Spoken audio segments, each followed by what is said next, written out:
अपने यहाँ तो कई लोग ये भी कह देते हैं राम नाम सत्य बोले, तुम सारे मुंह से राम नाम सत्य क्यों बोले? और तो राम नाम सत्य ही बोलेंगे, असत्य थोड़ी है राम नाम। बोले मरने की बात करता है, खुद के मरने की बात करता है, शुभ बात करता है। तो पहले क्षमा मांग लेता हूं, पर ये एक शाश्वत सत्य है, सबका शरीर तो चला जाएगा, लेकिन उसमें एक बात है कि हम मरेंगे नहीं। ये कितनी शुभ बात है। आप कहेंगे ये कैसे हो सकता है, शरीर चला जाएगा हम मरेंगे नहीं। यही तो बात है, यही तो बात समझनी है। शरीर कितने भी मरते हैं, हमें कोई तकलीफ होती है क्या? रोज अखबार में पढ़ लेते हैं, टीवी में सुन लेते हैं, देख लेते हैं, इतने लोग मर गए, चलो होता है कुछ? कुछ नहीं होता। क्यों नहीं होता? कि वो हमारा उनसे संबंध नहीं है। ऐसे ही जिस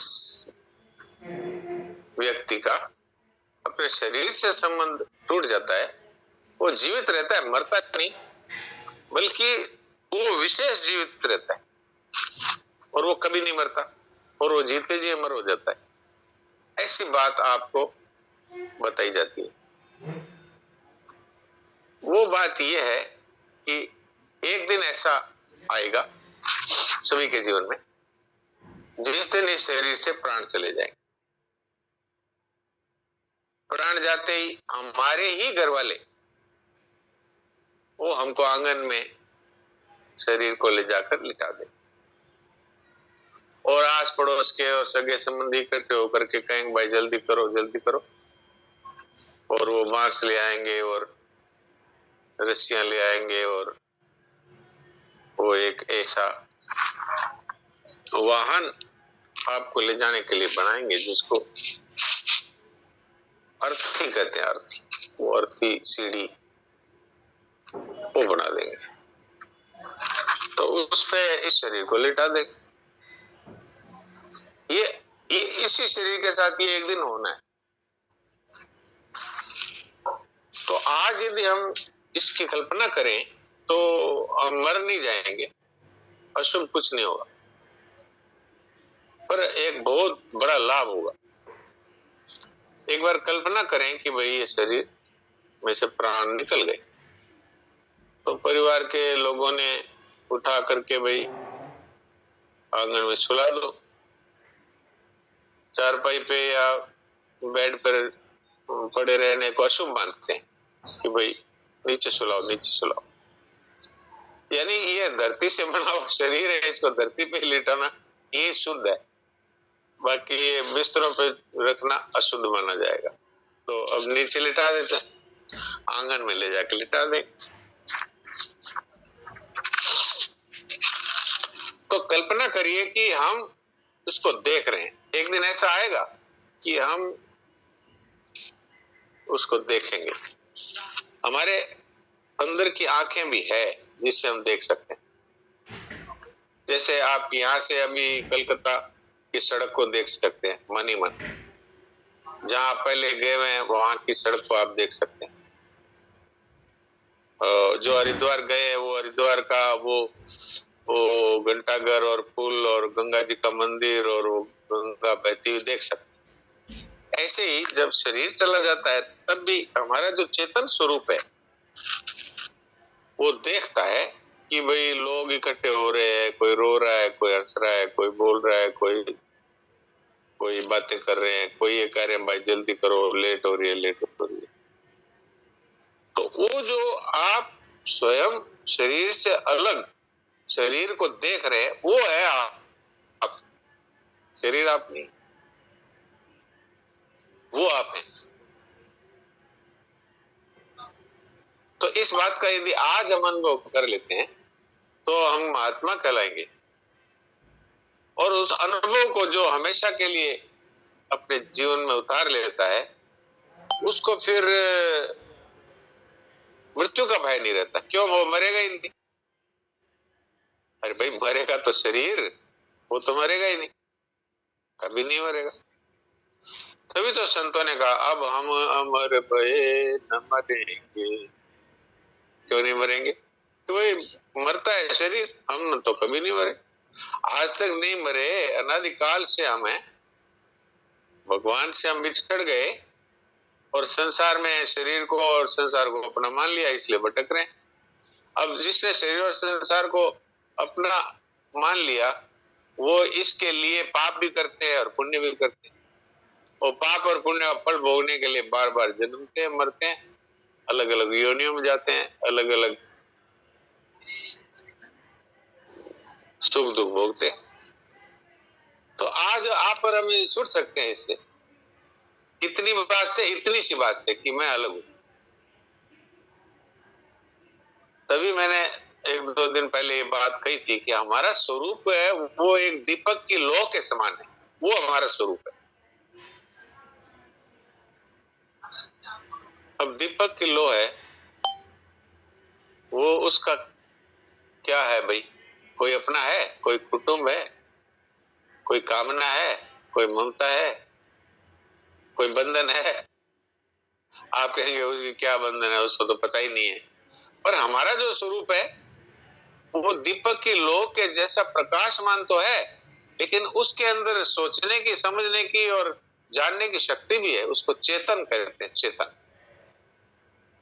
इसलिए हमारा स्वरूप है वो है सत, अर्थात सदा रहने वाला। चित अर्थात खुद को भी जानता है और संसार को, दुनिया को, सबको जानता है। चेतन है, चेतन उसी को कहते हैं। और आनंद में है, उसमें दुख का लेश ही नहीं है। ममता नहीं, कामना नहीं, तो दुख कहां से होगा? ममता, कामना और अहंकार से तो दुख होता है। उस ज्योति में ममता नहीं है, अहंता नहीं है, कामना भी नहीं, तो दुख कहां से होगा? वहां पर आनंद ही आनंद है, अमरता है, स्वाधीनता है। वो जीवन हम जीते जी प्राप्त कर सकते हैं और अभी कर सकते हैं, अभी। बस इतना ही है कि हमने जो ये कहा कि ये मेरा नाम है, ये मेरी जाति है, ये मेरी योग्यता है, ये मेरा धर्म है, ये मेरा कुटुंब है, ये मेरा परिवार है, ये मेरी जमीन है, बस ये जो है ये कल्पना है। क्यों कल्पना क्यों है? कि पिछले जन्म का परिवार और कुटुंब वो कहाँ है? पिछले जन्म में आप बड़े धनी मानी थे, वो धन कहाँ है? वही इस जीवन का भी वही हाल होना है। चाहे आप अरबों रुपया कमा लीजिए और यहीं छोड़ के चले जाएंगे, और आपने जो ममता कामना की है, जो पाप किए हैं, पुण्य किए हैं, वो साथ लेके जाएंगे। और शरीर से प्राण जाएंगे तो आप ये अनुभव करेंगे, हाय मैं मर रहा हूं, हाय मैं मर रहा हूं। तो भगवान कहते हैं ले फिर जन्म जा, तेरे को मरना पसंद नहीं है तो फिर जन्म जा। अरे तेरे को मनुष्य शरीर दिया था, तू अमर हो सकता था, हो सकती थी। सकता और शक्ति है, ये भी ऊपर का आवरण है।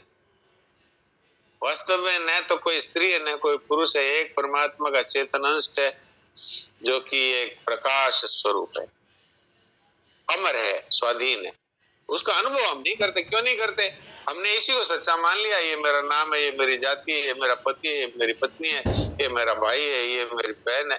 हमने इन संबंधों को, अरे पिछले जन्म के भाई बहन पति पत्नी कहाँ है बताइए? इस जन्म का भी वही हाल होना है। अच्छा, नींद में आप सब कुछ, कहाँ रहता है पति, कहाँ रहती है पत्नी? गहरी नींद में। कहाँ रहता है शरीर, कहाँ रहता है संसार?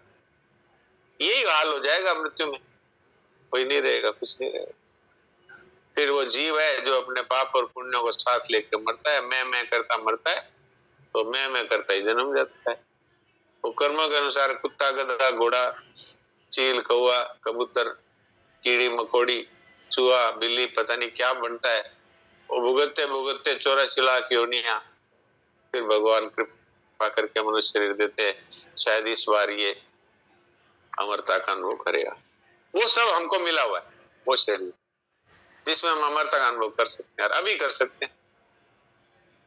आपको सुनकर बहुत आनंद भी होगा कि इसमें ये बात है नहीं कि पापी है वो नहीं कर सकता। अपिचेत सुदुराचारो, बड़ा से बड़ा दुराचारी है वो अगर ये कह दे, हे प्रभु अब मैं दुराचार नहीं करूंगा और आज से मैं आप ही मेरे हैं और कोई मेरा नहीं, तो भक्ति के द्वारा वो भगवान कहते हैं साधु रे उसको साधु मान लो, सज्जन मान लो, उतर जाएगा। और ज्ञान की दृष्टि से भी भगवान कहते हैं अपिचेदसि पापेभ्य सर्वेभ्य पाप कृत्य में, बड़ा से बड़ा पापी और पापियों में भी एकदम भयंकर पापी, सर्व ज्ञानम प्लवेने ब्रजनम संतरिष्यि, जिसको ये ज्ञान हो गया। कौन सा ज्ञान? कि मैं ये शरीर नहीं, इतना ही ज्ञान। तो ज्ञानाग्नि सर्वकर्माणि भस्मसात् कुरुते, उसके सारे पाप पुण्य वहीं भस्म हो गए और वो अब जन्मेगा नहीं, मरेगा नहीं, वो महात्मा हो गया। जीते जी, जीते जी तो संसार का उद्धार करके करेगा, और अमर तो हो ही गया, मरेगा ही नहीं। शरीर है वो तो सबका ही मरता है, वो लोग उसका भी शरीर जला देंगे, कोई बात नहीं, उसको मृत्यु का कोई भय नहीं है, क्योंकि वो अमर हो गया, स्वाधीन हो गया। वो स्थिति हम सब प्राप्त कर सकते हैं। इसके लिए ही मैं 3, 4, 5 दिन से बातें कर रहा हूं। और मैं तो भाई कोशिश करता हूं कि जो कुछ मैं भगवान की कृपा से समझ पाया, संतों के संग से, तो उसको मैं अपने शब्दों में कोशिश करता हूं कि